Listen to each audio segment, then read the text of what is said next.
Welcome to another episode of Corporate CPR, where we breathe life back into your organization, projects, and processes, giving you insights to recovery and avoiding corporate mortality events. Today, we'll be talking about whether you are telling the right story about your brand, and joining us to contribute to the conversation is Kitty Hart. Welcome, Kitty. Thank you. Hi, Jana. Nice to see you. Nice to see you. Can you share a little bit about your background? Sure. So I'm here in the Minneapolis area and have been in Minneapolis for probably about 30 years or so. My background is sales and marketing, 100%. So my very first sales job is really what sent me down the marketing path. And I fell in love with it. So the very first company that I worked for was in video direct mail. If you remember those days, this was mid 90s. And boy, was it a hot form of media for marketing. So it was fun to be part of that boom. But my clients were ad agencies, marketing firms, et cetera. And so that's just I fell in love with that. And so I've always been in a business development role. It has just always been within marketing. So spent some time in branding and package design, spent some time in experiential, and in the role that I'm in here at Heroic Productions, it's all about corporate event production. Excellent. And so, there obviously every company, whether it's intentional or not, has a brand and is telling a story about themselves. What are your observations about how effective companies are at doing that? Well, some are better, many are better than others. And I think what makes the difference is that there are companies who recognize the importance of designing every moment of interaction. You have to, you have to control those. That's the best way to control perception of your brand. If you leave things up to, if you leave things undesigned, you will have misunderstanding about your brand. So I think the companies that are out there that are doing really well, they're doing well because they have brought design into their company. There was a reason why, and I don't remember exactly how many years ago. Let's say it was maybe 10 years ago at the most. There was a new seat at the C-suite, and that was the chief design officer. And I want to say it was Coke or Pepsi, 3M. These companies, these large global companies finally said, you know what, design needs to be at the center of our business strategy. So we've seen more of that. And again, so circling back to answer your question, I think the companies that are doing really well today are thinking about how their brand shows up in every single instance with regard to its audience, whether it's business to business or business to consumer, it doesn't matter. And so can you give an example of what that might look like? So if we want to think business to consumer, I mean, and as much as I hate always using Apple as an example, but Apple was one of the first that really started to pave the way. There's a reason why the box that your phone comes in is what it is. There's a reason why that thing is a substantial box with a velvety finish on it, and it opens in such a way. And there's a reason why if you go into the Apple store and you buy that phone, the salesperson will hand it to you for you to open. It's part of the experience, and it's a meaningful part of the experience. It's one of the things that draws people closer to it. So that's an example of a designed moment. From a business to business perspective, I think anytime, so let's put it in terms of what we do here. When companies are bringing their employee base together, and let's just say that it's a sales kickoff, and you're going to take the time of your broad employee base, you're bringing them together, you're probably putting them on airplanes and you're taking them to someplace specific. This is not an inexpensive deal. But you need to then make sure that every moment is meaningful and that at the end of that event, there is a return on that investment. And so you, the client or the company working alongside your production company, you're thinking about every moment along the way. Mm. How do we make sure that we keep people's attention? How do we make sure that all of this content resonates with them? And again, everything goes back to making sure that you're not letting things fall through the cracks and really designing and thinking about. So the word design can sometimes be confusing. I'll not use that word. Making sure that we're thinking about and planning for each moment. That's Yeah. And so I guess what would be an indication that you haven't been doing that, when you're thinking maybe about more of your external brand? What's the symptoms that maybe you aren't paying enough attention to each and every touch point? I think, well, social media has become a really good sounding board for companies. And I remember when social media made itself known originally. I remember that there were a lot of companies who looked at that and said, why in the world would I want my brand to be on social media? Because any person in the world can now go on to that channel and talk badly about my brand. Well, pretty soon they realized, well, they couldn't avoid it. But rather, let's flip that around and say, now you have an opportunity. If somebody does have something bad to say about your brand, you have an opportunity to address it. So I say that because social media is a good sounding board. You can be looking at these channels to see and understand, what are people saying about my brand? Are people talking about my brand? If they're not, then there are there are some things that can be done to make more people aware of the company, the service offerings, what they're doing. And it doesn't have to just all be sell, sell, sell. It can also be culture. It can be ways that your company gives back. So there are lots of different ways to put those messages out into the world.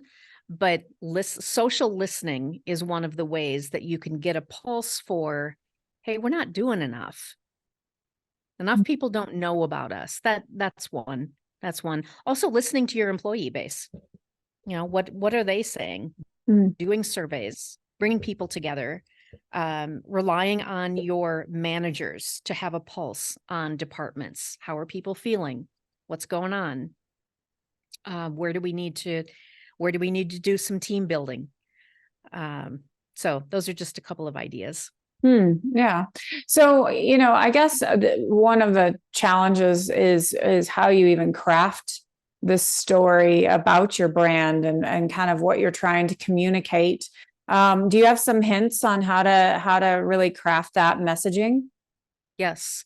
So I will always recommend, if people are going to go through this exercise, and I always suggest that companies go through it on a regular basis every few years, but bring a cross section of your company together. Because if you are a large company, you've got people in a lot of different roles. They touch the brand in different ways.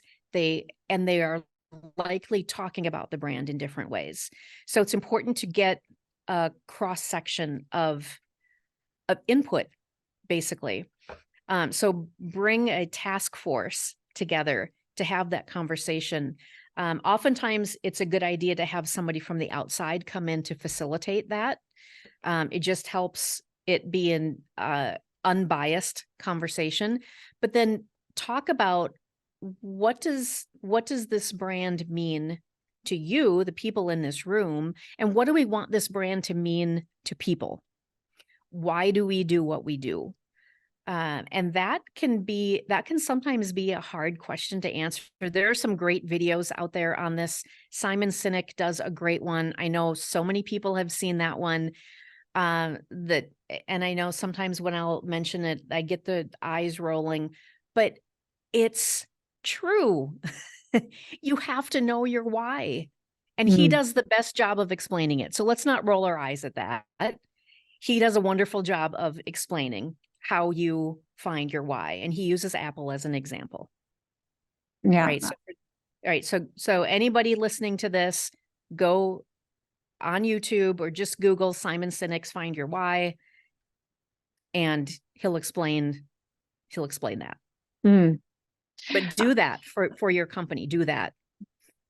Do you find that companies, I mean,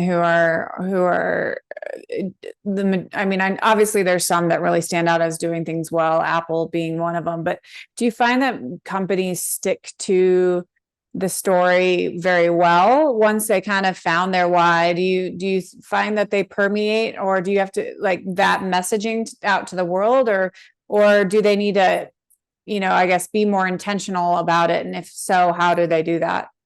Yeah, I think it's a challenge to remain consistent with it. I think that's why brand guidelines and brand standards exist. And there are a lot of companies that don't have brand standards or guidelines documented and in place and on every department leader's desk. So that's something that should be done, should be revisited on a regular basis. And then again, relying on your department managers to make sure that their direct reports understand it and believe in it, and are able to communicate it. No, it's not easy. Because it's easy to have that squirrel moment where you're like, oh, that's cool, let's go this direction. Oh, that's cool. Or creatively, there are some brands that the brand is locked down. So 3M is one of those examples. And again, I mean, I know I'm using some of these, global international brands, but 3M, you do not stray from those brand guidelines, right? And the only time that I ever saw them do something that I raised an eyebrow to, but it was beautifully done, was when Prince died. So 3M is headquartered here in Minneapolis, or in Minneapolis, St. Paul. Prince is our hometown hero. He was born here. He had a home here. He has had a tremendous presence here. And when he died, 3M put their logo out, and for the first time, it wasn't red. It was purple, and it had a teardrop embedded in it. It was so perfectly done. So there are moments like that, but there has to be discipline around brands. We talk about it here with our own brand. We went through a rebrand 2 years ago. And so after 19 years of having a brand visual language, we did a full-on rebrand. And so now it's, the last few years, we have had to remind ourselves, be consistent. We want to be playful with the brand, but don't take it too far. Yeah. All of these things take focus. And that's why it's important to have brand department, brand police within your marketing department to make sure the story is being told the way that it was designed to be told. In recent news, and I'm not completely across all the details, and maybe you heard about it, but I guess like Anthem Blue Cross is rebranding to Elevance Health. And I think my understanding is it has to do with the data breach that they had. But man, that seems pretty extreme. One, because I guess as I was thinking through it, one, with the internet, people are really going to probably be able to pretty quickly identify that it's the same company, unless, maybe on the market when they're out there, maybe they don't, maybe they think it's an up and coming company. But Anthem, obviously had, it was a pretty known brand, at least from my opinion. I've had them as a provider, insurance provider before. And so what are your thoughts about, like, when do you do something that extreme to completely throw out, everything that you've built to try to rebrand? So clearly the corporate leaders felt that they needed to shed the name Mm, and that it would help them separate themselves from the negative press. mm-hmm, So it doesn't mean that it's a light switch. It will take some brand building. They're going to have to answer to it, just like you're posing the question. There will be others who will pose the question, and they'll need to have a response to that. And I'm sure that they're prepared to do that. But you're right. You don't just make a drastic change like that. I've seen companies rebrand, and I've asked myself the question, well, what triggered that? And haven't been able to find the answer. There has to be a reason mm, for a change, because either a name change or a visual language change has to be in response to something, because your customer base is going to say, hey guys, what's up? What what changed? Well, this is what changed. We have a whole new product offering. We have a new whatever it might be. You need to be able to answer that question. So what they did there is not uncommon. I'm trying to think of other examples I of, guess Twitter is probably a recent yeah, one, isn't it? yeah, yes. But you think about brand, Enron, Mm, that brand's not around anymore. But when you have such big, bad, negative press happen, you have to do something. mm. And Well, oftentimes it's either a name change or it's a complete visual language change. And it's like you're starting new. have you seen where that's actually ended up doing, more pain than good? Has companies ever rebranded and then actually Yeah. um, felt a Yeah. decline Well, this one is a consumer brand, but do you remember when Gap rebranded a number of years ago? when they were doing the khaki thing, or? Well, and I'm not going to be able to describe what the new logo was that they went to. Mm, But and I want to say it was maybe even 10 years ago, maybe not quite 10 years ago. But they did just a visual rebrand and nobody liked it. And I think they did see a sales slump, and they actually went back. They actually, or if they didn't go all the way back to what was before, they went back closer to mm, it, basically. I hope I'm remembering that right. But yeah, that was one that it didn't go over well at all. Trying to think if there are any others. I'm sure that my branding colleagues would have good examples of these. I'm not able to come up with them right mm, now, but yeah, it happens. But also on this topic, you have to expect that there's going to be negative out there. And as long as, the team, the company, the leadership team that has been doing the work in, deciding, okay, what is this rebrand all about? Why are we doing it? What should the new brand look like? I mean, there's so much that goes into it. It's not just saying, hey, logo designer, we're ready for a new brand. Can you send us a new logo? There's so much that goes into it. mhm, So once a company and a leadership team commits to it, you kind of have to commit. And you also have to be able to handle because we've got the social channels out there. You're going to hear from somebody. You'll get the negative comments, the tweets, the social posts, and you just have to let them die down, because they will. mm. Yeah. Well, well, I guess along that line of telling stories and kind of experiential marketing, how does that relate to like the purple cow, and finding your, I guess, purple cow so you can make your brand really stick out Tell me in about consumers' te- mind? tell me about the purple cow. Oh, I am trying to remember if it was it's not Simon Sinek. I was trying to remember who it was, but it's this idea that, when you market, you can come up with something so unique about your brand that connects your brand to this item. It's Seth Godin, to Okay. make it really stand out. So, yeah, he talks about, you've got to find your purple cow so that you're not just marketing the same way everybody is marketing. It's how to be, I guess, remarkable. Yes. Okay. All right. Yeah, I probably should have known that. So yes, incredibly important Mm, because we live in a sea of sameness. There are, hundreds of companies that do the same thing that we do. So mm. it takes it takes a lot to be able to pinpoint what that is, and it's not easy.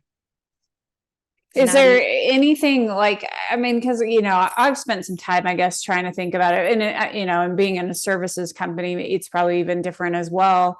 But like how you really get your brand to stand unique against so many people who do similar things. I mean, is there a process that companies go through? I mean, obviously working with branding companies, but Yeah. like just, is Yeah. there a shift in the way you think in order to kind of maybe connect two ideas that aren't connected?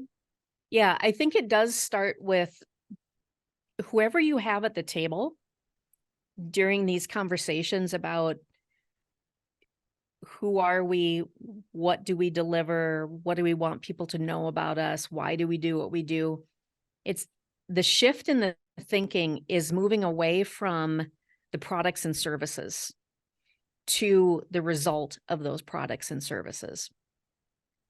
Um, and a lot of companies don't do that. If you go to their website, it's just, here's what we do. It's Mm, products and services versus, um, like with Apple, they challenge the status quo. Never heard any other company say anything like that. And then that permeates everything that they do. So it takes a lot of creative thinking, and it's probably not something that will be developed within one meeting. mm, It does take a good brand team, a good brand strategist to pull that out of people. mm. Yeah, Yeah. um and it is sometimes hard. Again, you've got a cross section of people at the table. It is sometimes hard for certain people at the table to understand what is being asked. Mm. Yeah.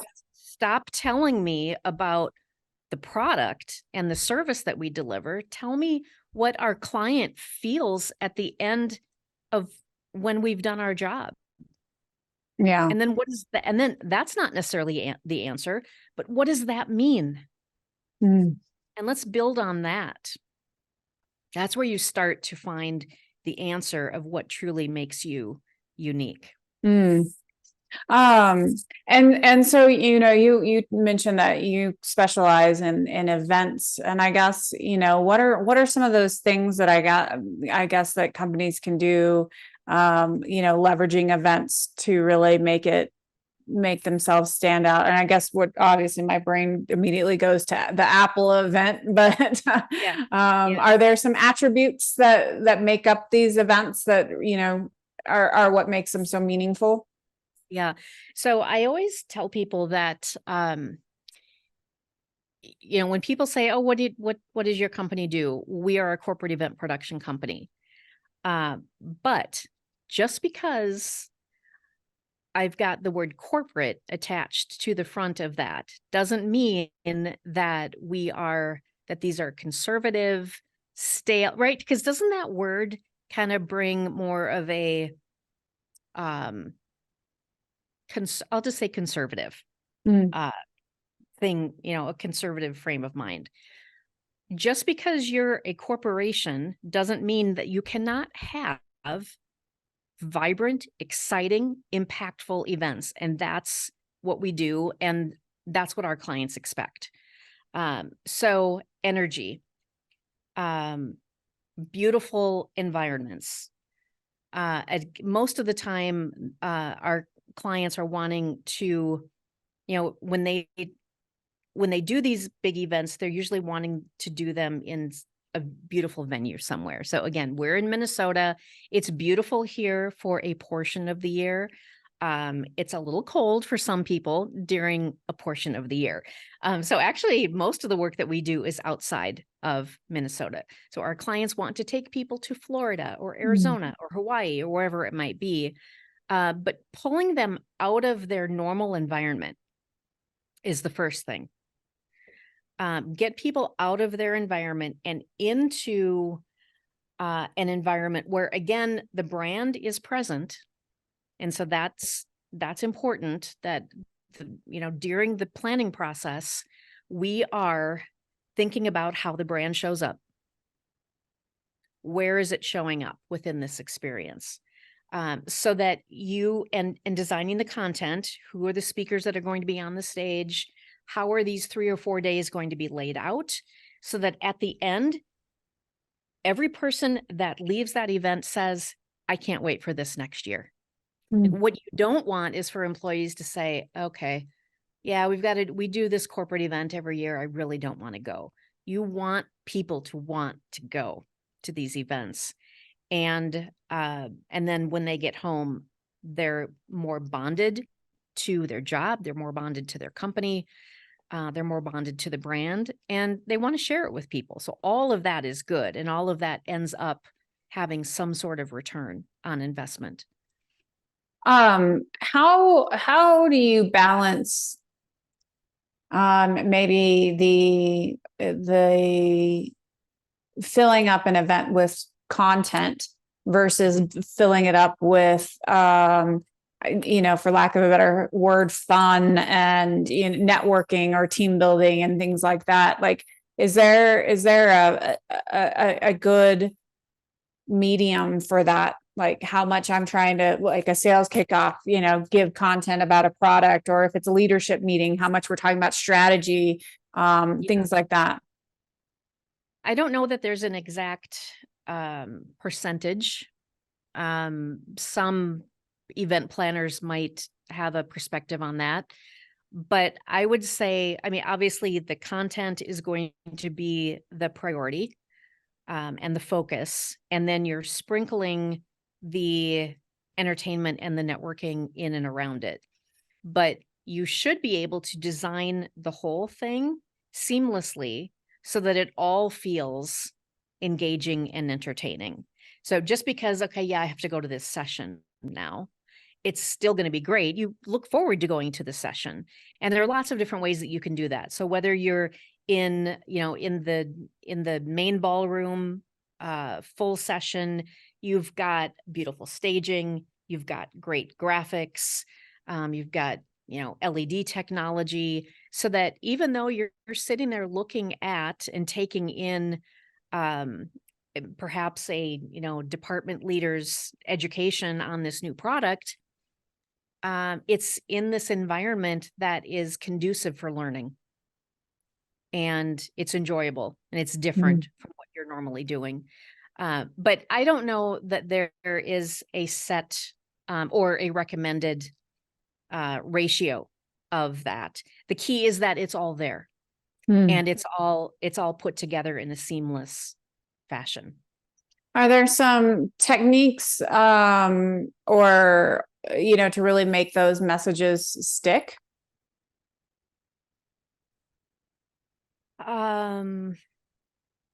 Like really, like, so people really absorb what's being presented and said. Yeah, really good visuals. We all know how difficult it is to sit through a bad PowerPoint presentation. We've all been there. So really good visuals is really, really important. And then also, and this is central to what we do, make sure people can see and hear really well. It seems so basic, but that's really, really important. And so again, when you're thinking about you're in this gigantic ballroom, do we have enough screens? Is our, Mhm. do we have enough visibility for everyone? So that's a real basic for an AV production team. But we've all been in situations where we've seen that done poorly. Mm. So really good visuals, make sure everyone can see and hear. And, it's hard to, everybody talks about multitasking all the time. And this became a real problem when everybody was working from home and we did everything by Zoom.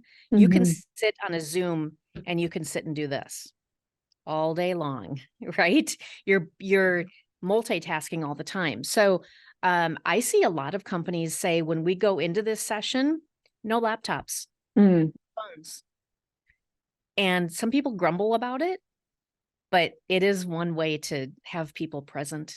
Yeah. And Mm. yeah, it's Uh, feels a little bit like a, teacher classroom situation, but I don't know. Sometimes you have to do that, I guess. yeah. Well, so if we're not able to regulate ourselves, you know, Right. um, Yeah. what's maybe one of the coolest things you've seen at a corporate event? Oh boy. I think one of the things that I'm always most excited about is to see what sort of talent is on the stage. Mm. That always gets me jazzed up. And it's been fun to see more and more companies embrace um, really high level speakers, really high level entertainment. Yes, it is possible to get an A-list entertainer on your stage. So that's exciting and fun. Mm. I always like whenever, even if it's an event I'm not going to, and I'll get an email and I'll take a look at the whole agenda because I want to see who the entertainer is. There's um so uh Pitbull is one of my favorites. I love him. I love his music, and he's now on the speaking circuit. So, how cool would that be to all of a sudden have and very unexpected, I think, right? So that would be very cool.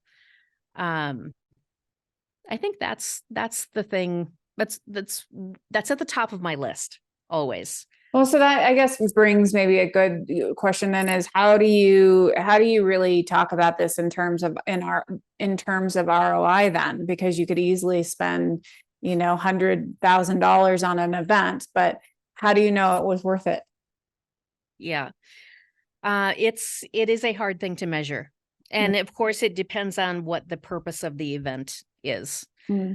Um, it's extremely hard to measure. And so I think mostly what corporate event marketing teams are doing, making sure that they're engaging with their employee base post event, either through surveys, watching social channels, and just engaging people in conversation to gauge reactions and understand that.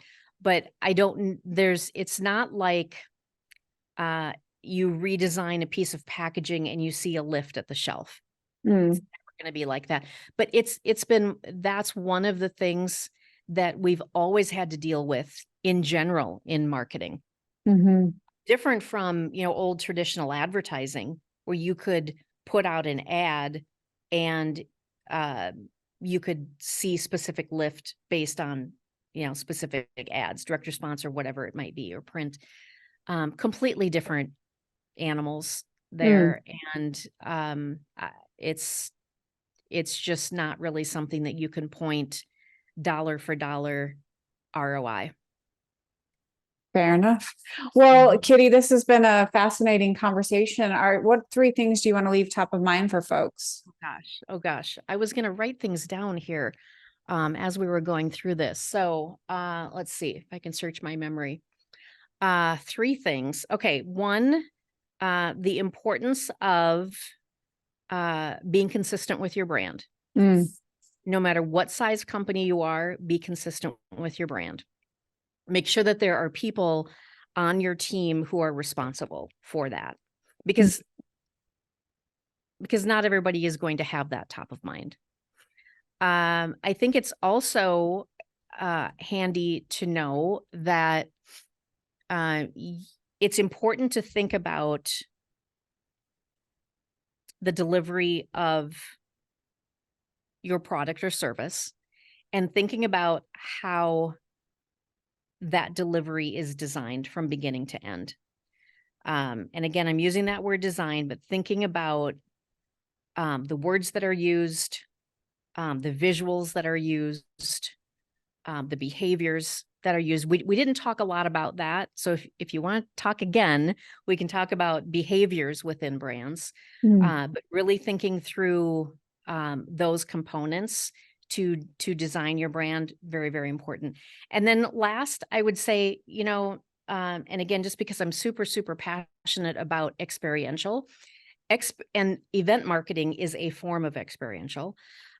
This is for everybody. Every single brand, no matter how big or small, can use experiential marketing effectively.